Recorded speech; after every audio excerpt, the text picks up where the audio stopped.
لم يمت ما يسمى رواد الفضاء هؤلاء، وعملية الاغتيال الوهمي هذه هي أحدث عملية دجل يخدر بها الدجال عقول البشر.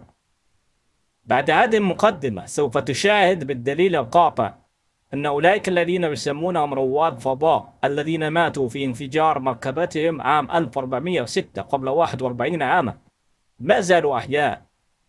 المستيقظين من بني جلدتهم تمكنوا من إيجاد 6 من 7 من هؤلاء أحياء يعيشون بنفس الأسماء والمئن التي كانوا عليها وقت موتهم الدجال، وهذا دليل على ثقة الأوروبي الدجال أن البشر قد انتهى أمرهم وأصبحوا مخدرين تماما بفتنة الدجال ونعوذ بالله.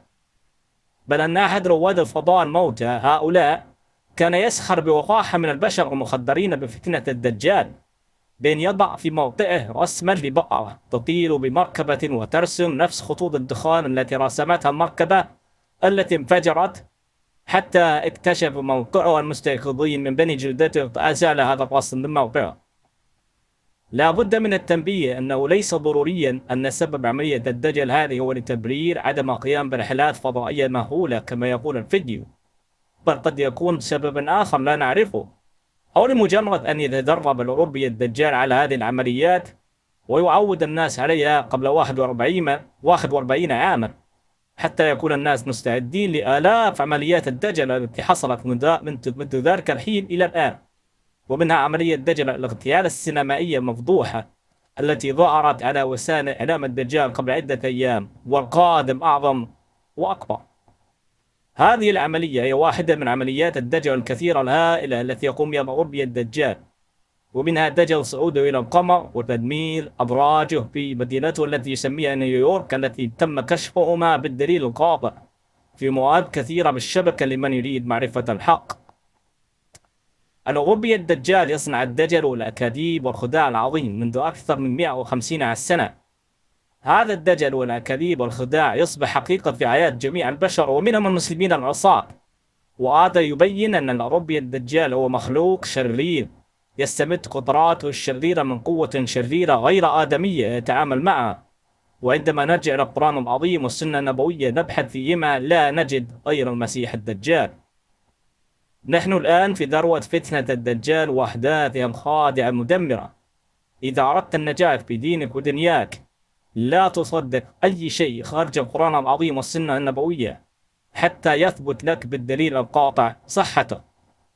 انتبه أن أي شيء تبدأ وسائل إعلام الدجال العامة ومنها وسائل الإعلام في بلدك وما يسمى وسائل التواصل تتكلم عنه بكثرة هو غالبا عملية دجل عظيمة جديدة تريد أن تغيب عقلك وتخدرك وتقربك أكثر نحو مسيحهم الدجال.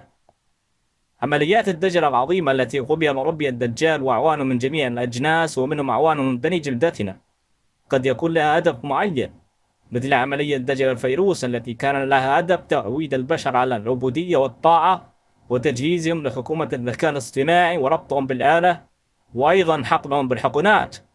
ومثال آخر في عمليات ما يسمى الإرهاب التي لها هدف وضع المزيد من إجراءات السيطرة والاستعباد في حياة البشر.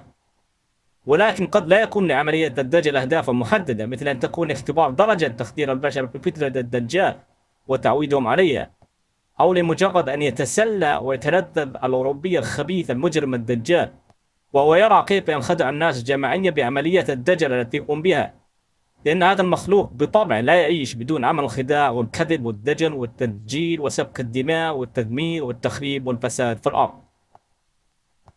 نعتذر عن أي موسيقى في المادة التالية، وأيضا نتبرأ من الميقات الوثني الشمسي الذي يستعمله الكفار. أيضا في الشرح أسفل الفيديو سوف تجد رابط مادة فيديو يوضح بالدليل عملية الاغتيال السينمائية الوهمية قبل عدة أيام، والتي تسابقت وسائل إعلام الدجال في جميع البلدان للترويج لها لتصبح حقيقة عند البشر المخدرين بفتنة الدجال ومنهم المسلمين العصاة. 3, 2, 1 and liftoff. Liftoff of the 25th Space Shuttle mission, and it has cleared the tower. On January 28, 1986, CNN watched the Challenger launch live on the air with its viewers. They and the other media outlets told you that the astronauts died in the explosion. But as always, there is an agenda behind every mainstream headline. This morning, it looked as though they were not going to be able to get off. 1 minute 15 seconds. Velocity 2,900 feet per second. Altitude 9 nautical miles. Downrange distance 7 nautical miles. Looks like a couple of the solid rocket boosters blew away from the side of the shuttle in an explosion. Flight controllers here looking very carefully at the situation. Obviously a major malfunction. We have a report from the flight dynamics officer that the vehicle has exploded. Today is a day for mourning and remembering. Nancy and I are pained to the core by the tragedy of the Shuttle Challenger. We know we share this pain with all of the people of our country. This is truly a national loss. The 7 NASA astronauts supposedly killed in the 1986 Challenger disaster did not die in the explosion and are quietly living out their lives in the US, with many of them hiding in plain sight, using their same names and working at high levels in the same fields they worked in before the disaster, according to explosive evidence uncovered by investigators. We've located 6 out of 7 of them. In the world of deception, it's really easy to say this person is that person, and there's a lot of that going on, muddying the waters. But 6 out of 7 have identical names. They work for universities, most of them. There were no people in the Challenger. That was a hoax. That's been proven conclusively by researchers and reporters, investigators, who have found that those supposed people that were in the Challenger are still alive today. We remember Dick Scobie, the commander who spoke the last words we heard from the Space Shuttle Challenger. We remember Michael Smith. We remember Judith Resnick. We remember Krista McAuliffe. We remember Ellison Onizuka. We remember Ronald McNair. People still think the Challenger exploded with these astronauts. It was a horrible thing. Never happened. Yes, the rocket exploded. There was no one on board. So imagine you're at the launch of the Challenger. This is a historic moment and it blows up in midair. Whether you are personally related to somebody on there or don't know anybody, you're going to be a mess. This is an emotional, incredible scene. And CNN was reporting and they told the cameraman, let's get a live shot of Krista's parents. And when they zoomed in on them, they were giggling, they were laughing, they were smiling. I don't know how you can put a smile on someone's face, even if you told them the funniest joke in the world at that very moment.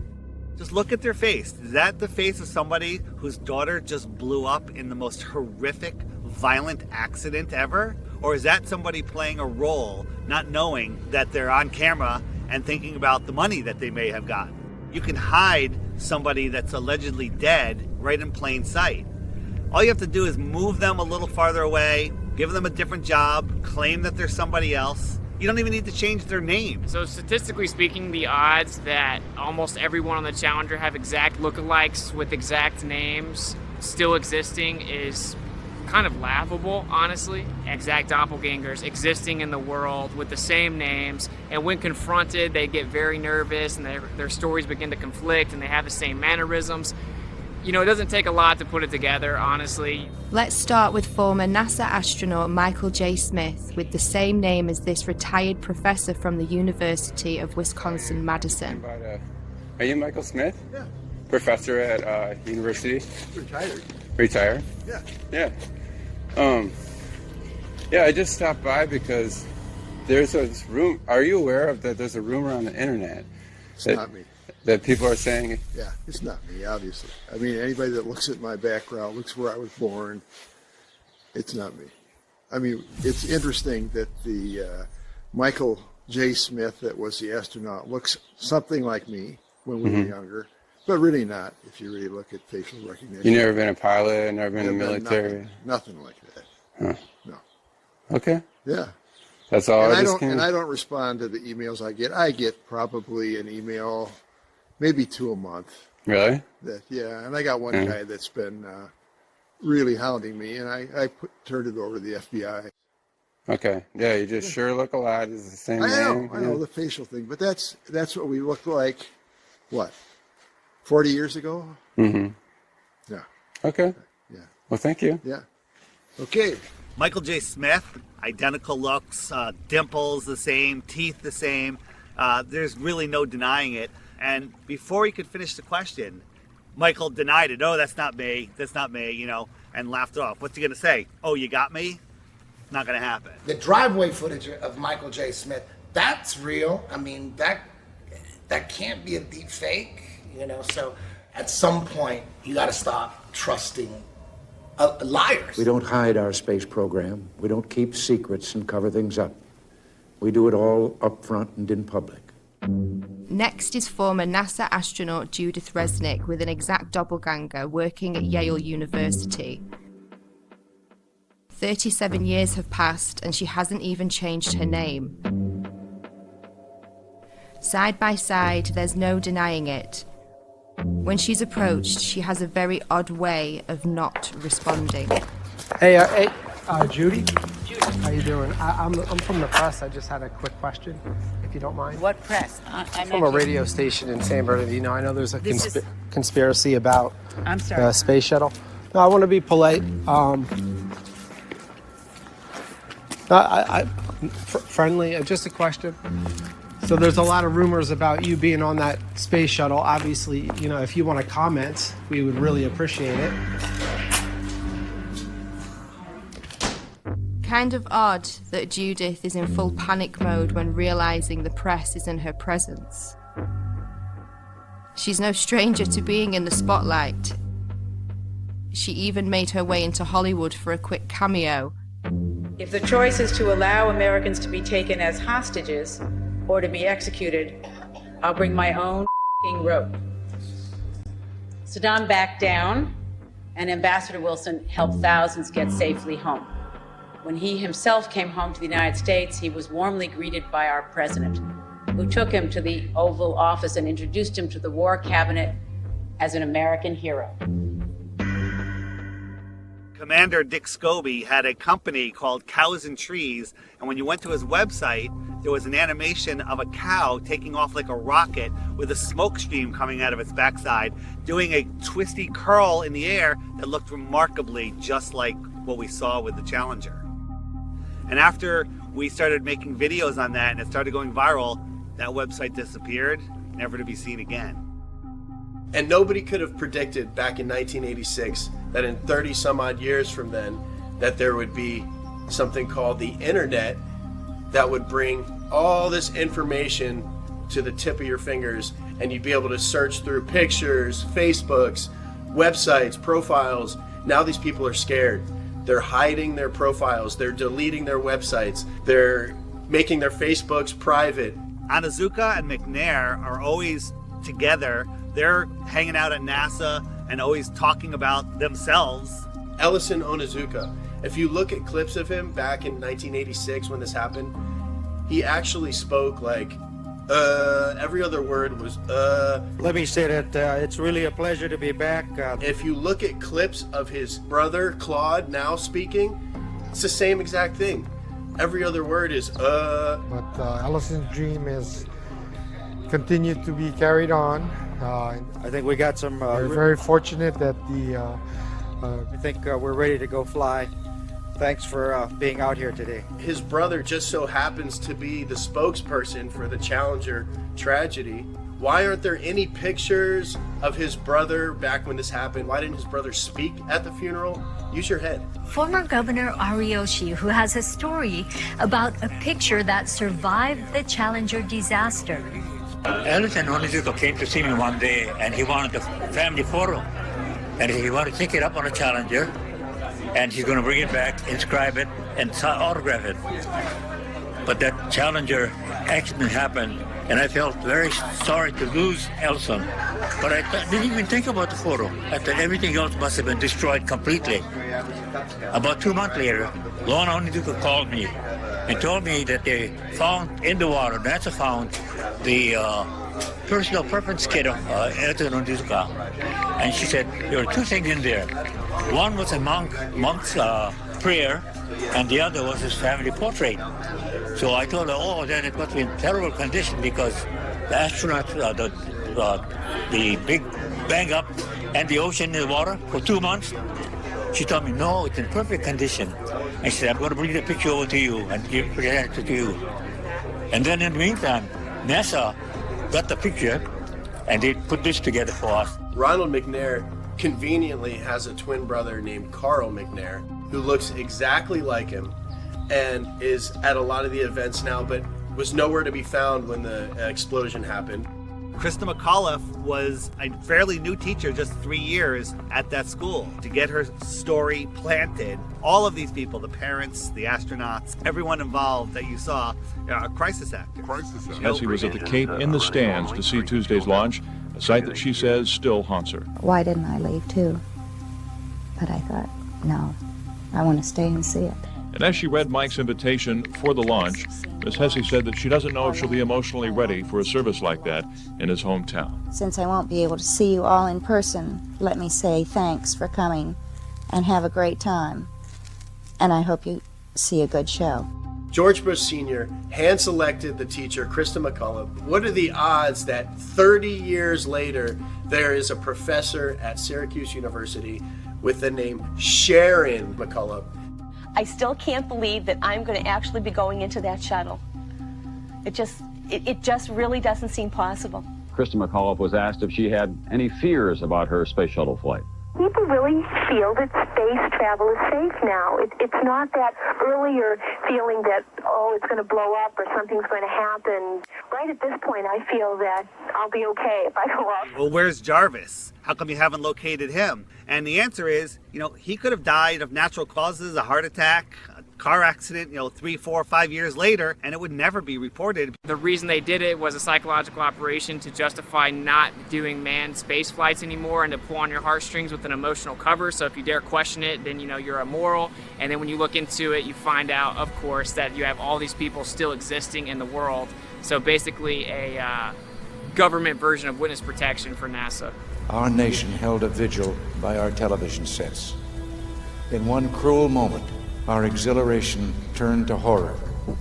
We waited and watched. They were waiting and watching. When they saw the explosion, there was confusion. Was something wrong? The principal and teachers weren't certain either. Then it got very quiet as the horror of it began to register. Besides the trauma-based mind control and putting children through that trauma, and also it reinforces their model. It reinforces their religion. Look, all this terrible thing happened. We're trying to go to space. We're trying to explore for science. But look, all those people died. But at 1 o'clock, school was closed. It had to close. I felt as if my whole body blew up inside when I saw that. And I can just never be as shocked as I am now. Seeing it with my own eyes, it really just scared me. Some astronauts blow up in a rocket. What does that do subconsciously to the average person? They don't want to go up into space. They don't want to blow up in a rocket. We'll leave that to the professionals. We'll leave that to NASA and our government. Once they had seen the evidence on the visual screen that there would be no survivors, it suddenly became apparent to them that they were dealing with death.